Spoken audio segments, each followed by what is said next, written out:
नमस्कार दोस्तों, कैसे से 247 के एक और न्यू वीडियो में आप सभी का स्वागत है। तो आप सभी के लिए मोस्ट इंपोर्टेंट न्यूज आपके यहाँ पे आ चुके हैं। जो भी हमारे विद्यार्थी राजस्थान पुलिस कांस्टेबल भर्ती की तैयारी कर रहे हैं उनके लिए अच्छी न्यूज है। पुलिस कांस्टेबल की नई भर्ती की अपडेट यहाँ पे आपके लिए निकल चुकी है। क्या है वो पूरी अपडेट? विज्ञप्ति की बात करेंगे, पद की बात करेंगे, इसके फिजिकल की बात करेंगे, इसके एग्जाम की बात करेंगे, कौन कौन इसमें आवेदन कर सकता है। कंप्लीट इन्फॉर्मेशन आपको यहाँ पे देने वाला हूँ। वीडियो को एंड तक पूरा देखिएगा। तो चलिए शुरू करते हैं। देखिए, ये वाला नोटिस आपने देख ही लिया होगा। ये कल ही का नोटिस है। मतलब 1 तारीख का है, ठीक है। आपकी 1 जनवरी का तो लेटेस्ट है, ठीक है। 1/1/2025 का। इसके अंदर यहाँ पे जो नए जिले जो बने थे ना अभी हाल ही में, क्योंकि आपको पता है कि जो नई सरकार है अभी हाल ही में उसने जो पुराने जिले बने थे उनमें से कुछ कम करके फाइनली आपके 41 जिले रख दिए हैं। ये पता है ना। अब जो नए जिले थे उनमें से पदों का विभाजन करके आपको पूरे डिटेल में यहाँ पे बताया है। इसमें शायद आपको क्लियरली नहीं दिख रहा होगा, लेकिन मैं आपको यहाँ पे दिखा देता हूँ। नोटिस देख लीजिए, 1/1/2025 का है। बजट घोषणा वर्ष 2024-25 के बिंदु संख्या जो भी है उसके क्रम में विभागीय प्रस्ताव अनुसार स्वीकृति कितने पदों की थी? ये दिनांक कब की थी? 8/10/2024 को द्वारा पुलिस में 5500 नए पदों का सृजन। कितने पद है यहाँ पे लिख देता हूँ। 5500 नए पदों के सृजन के अंतर्गत प्रथम चरण में नवीन जिलों में पुलिस लाइन हेतु पदों के सृजन की प्रशासनिक एवं वित्तीय स्वीकृति प्रदान की गई है। प्रशासनिक और वित्तीय स्वीकृति प्रदान की जा चुकी है। इट मीन्स आपकी नोटिफिकेशन आ रहा है, ठीक है। एक तो ये इन्फॉर्मेशन आपके लिए क्लियर हो गई है। उक्त स्वीकृति के क्रम में, यानी कि जो स्वीकृति मिली है उसके क्रम में पदों का आवंटन नवीन जिलों में निम्नानुसार किया जाता है।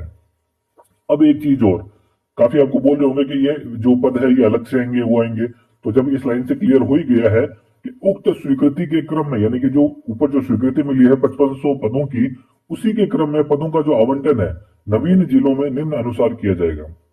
तो इस लाइन से क्लियर हो रहा है कि यही जो पद है इसी में ये शामिल है, ठीक है। जिसमें जैसे बात करूं अगर कोटपुतली बहरूड़ की, तो इसमें कांस्टेबल के 200 पद है। डीग के अंदर 200 पद है। ब्यावर के अंदर भी आपके 200 पद है। और डीडवाना कुचामन की अगर मैं बात करूं तो यहाँ पे 150 पद है कांस्टेबल के। खेतल के अंदर 35 पद है। बालोतरा के अंदर 92 92 पोस्ट है। फलोदी के अंदर 66 पोस्ट है। और सलूमपुर के अंदर 56 पद है। कुल मिला के 1000 पद आपके नए जिलों के अंदर है। अब ये कोई अलग से भर्ती नहीं है, ठीक है। ये कोई अलग से पद ऐड नहीं किए गए हैं। ये 1000 पद है, यानी कि इन्हीं 5500 में से ये 1000 पद है। और ये जो नए जिले हैं उनमें ही डिवाइड किया गया है। ऐसे यहाँ पे उप निरीक्षक का भी लिखा हुआ है, 54 पद है। अब यहाँ पे कांस्टेबल चालक के भी लिखे हुए हैं, 80 पद है। तो ये सब इसमें 5500 में ही कंबाइंड है, ठीक है। ये आपको ये थोड़ा सा ध्यान देने की जरूरत है। और फिर से दोस्तों बात वहीं पे आ जाती है कि आपके जो नोटिफिकेशन है या जो पद है टोटल, वो कितना आएंगे और नोटिफिकेशन कब तक आएगा। चलिए उसकी भी बात कर लेते हैं। ये चीज आप यहाँ पे समझ गए होंगे। कांस्टेबल के 1000 पदों की यहाँ पे बात की गई है। नवीन जिलों के अंदर जो पदों का विभाजन है वो करके बता दिया आपको। चाहे ड्राइवर की बात करूं, कांस्टेबल की बात करूं, उप निरीक्षक की बात करें, तो फिलहाल हम कांस्टेबल और चालक की बात कर लेते हैं। क्योंकि देखिए, कांस्टेबल हुआ, चालक हुआ, आपके आरएसी बटालियन हुआ, और जो दूरसंचार विभाग वाली जो इसके अंदर है, जो क्योंकि सभी के सभी की योग्यता क्या कर दी है अब? 12th पास। इतना आप सभी को पता है। और सभी को सीईटी के अंतर्गत ला दिया है। तो इनका एक ही पेपर होने वाला है, सीईटी के अंतर्गत होगा। और सीईटी कौन सा? 10+2, 12th वाला। जिन्होंने भी सीईटी अभी हाल ही में दिया है 10+2 वाला, वही राजस्थान पुलिस कांस्टेबल की भर्ती देख पाएंगे, उसके अलावा नहीं देख पाएंगे। ये चीज भी क्लियर कर लेना। ये कुछ दिन पहले नोटिस आया था, देखिए, ये आपने देखा भी था। विज्ञापन हेतु चिन्हित निम्नलिखित लगभग 90,000 पदों हेतु विज्ञापन जारी किया जा सकता है, जिसका विवरण निम्नानुसार है। इसमें देखिए पॉइंट नंबर 3, गृह विभाग की बात करें, कांस्टेबल के 7000 पद बताए गए हैं। कांस्टेबल के 7000 पद बताए गए। यहाँ देखिए प्रहरी के 803 पदों की बात की गई है, जेल प्रहरी की। तो ये जो 803 पद है, इतने पदों पर ही भर्ती आई थी। फिर ये नोटिस भर्ती से पहले आ गया था, है ना। सरकार ने नोटिस जारी कर दिया था कि इतने पदों पर भर्ती आएगी। और इसके बाद जो जेल प्रहरी की भर्ती आई थी वो 803 पदों पर ही आई थी। नोटिफिकेशन उसका आ चुका है। बात करेंगे कांस्टेबल की यहाँ पे, तो 7000 पदों की बात की गई है। अब आप कहोगे सर 7000 यहाँ लिखा हुआ है, वहां 5500 था। तो 5500 नवीन पदों की बात की गई है, जिसमें अलग अलग पद है सारे के सारे। हमें बात करनी है कि नोटिफिकेशन कितने पदों पर आएगा, तो वो आएगा 7000 पदों पर, ठीक है। 5500 पर नहीं आएगा। बात है यहाँ पर 7000 पदों पर। अच्छा, इसमें कौन कौन सी पोस्ट है कांस्टेबल की, सुन लीजिए। एक तो आपकी कांस्टेबल जो जनरल ड्यूटी होती है ना, जिसे कांस्टेबल जीडी कहते हैं, एक तो वो है कि जो कांस्टेबल सामान्य कहते हैं जिससे, है ना, लिखा हुआ था ना नोटिफिकेशन में कांस्टेबल सामान्य, ये तो एक तो वो होते हैं। एक आपकी जो आरएससी वाली है वो भी इसी के अंदर इंक्लूड हो जाएगी। एक आपकी जो दूरसंचार वाली टेलीकॉम ऑपरेटर की जो भर्ती आती है इसी के अंदर, एक वो इसमें शामिल हो जाएगी। एक हो जाएगी आपकी ड्राइवर की, है ना। तो ये सारी जो पद है ये 7,000 में सम्मिलित है। पहले हालांकि 7,000 की जगह 9,000 पदों की बात की गई थी, है ना, घोषणा ये 9,000 पदों की हुई थी, लेकिन लास्ट में आते आते ये 7,000 पद ही बचे हैं। 7,000 पदों की यहाँ पे स्वीकृति की बात की गई है, विज्ञापन प्रक्रियाधीन लिखा हुआ है। तो हम बेसिकली बात करेंगे 7,000 पदों की।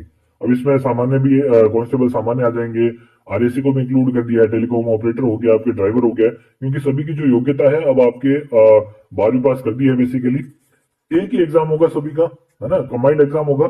सीटी जिन्होंने दिया है 10+2 वाला, सुन लीजिए, 10+2 जिन्होंने सीटी दिया है वही इस फॉर्म को भर पाएंगे। अगर सीटी 10+2 में आप क्वालिफाई कर जाते हो तो ही आप कांस्टेबल के लिए एलिजिबल हो। कांस्टेबल में सबसे पहले क्या होगा आपका फिजिकल, ठीक है। अब बात कर लेते हैं नोटिफिकेशन की, कब तक आ जाएगा। देखिए जो सीटी का रिजल्ट है, सीटी 10+2 का जो रिजल्ट है वो आपके जनवरी माह में आने की बात की गई है। आलोक राज जी ने बताया ही था, ट्वीट करके एक दो दिन पहले की बात है शायद, उन्होंने बता दिया था कि इसका जो रिजल्ट है सीटी 10+2 का वो जनवरी माह में आएगा। सीटी 10+2 और ग्रेजुएशन दोनों का ही रिजल्ट जो है वो जनवरी माह में आपका आ जाएगा। तो ऐसा मान सकते हैं कि इसका जो फिजिकल है कहीं ना कहीं आपका मार्च से पहले तो नहीं होगा, है ना, मार्च से पहले कांस्टेबल का फिजिकल तो नहीं होगा। तो सबसे पहले हो रहा है फिजिकल, तो फिजिकल में जो भी पास हो जाते हैं फिर उनका एग्जाम आगे होता है। मान लीजिए कि जून जुलाई के आसपास उनका फिर रिटर्न एग्जाम होगा। ये पूरा जो प्रोसेस है ये चलता रहेगा, ये आप सभी को पता है। लेकिन सबसे पहले मार्च के अंदर हम बात मान सकते हैं कि मार्च अप्रोक्सीमेटली आप मान सकते हैं 2025 में इसका फिजिकल होने की संभावना है। तो नोटिफिकेशन कब आ जाएगा, जनवरी माह में। अगर मैं बात करूं रिजल्ट आ जाता है सीटी 10+2 का, तो ऐसा मान सकते हैं कि जनवरी से फरवरी में इसका नोटिफिकेशन आ जाएगा। मार्च से पहले फिजिकल होगा नहीं, मार्च और अप्रैल भी जा सकता है। तो दोस्तों ये कंप्लीट इन्फॉर्मेशन है आपकी राजस्थान पुलिस कांस्टेबल भर्ती को लेकर। और कोई आपका डाउट रहता है तो कमेंट बॉक्स में बता देना, सारे क्लियर कर दिए जाएंगे। और किसी भर्ती की नीड है, भर्ती की वीडियो की नीड है, तो उसके बारे में भी पूछ लेना। और इस भर्ती का कोई आपका डाउट रह गया है तो कमेंट बॉक्स में पूछ लेना, अगला वीडियो बना के आपके सारे डाउट्स क्लियर कर दिए जाएंगे। वीडियो पसंद आए तो लाइक कमेंट और शेयर जरूर करें। तो दोस्तों धन्यवाद, मिलते हैं नेक्स्ट वीडियो में।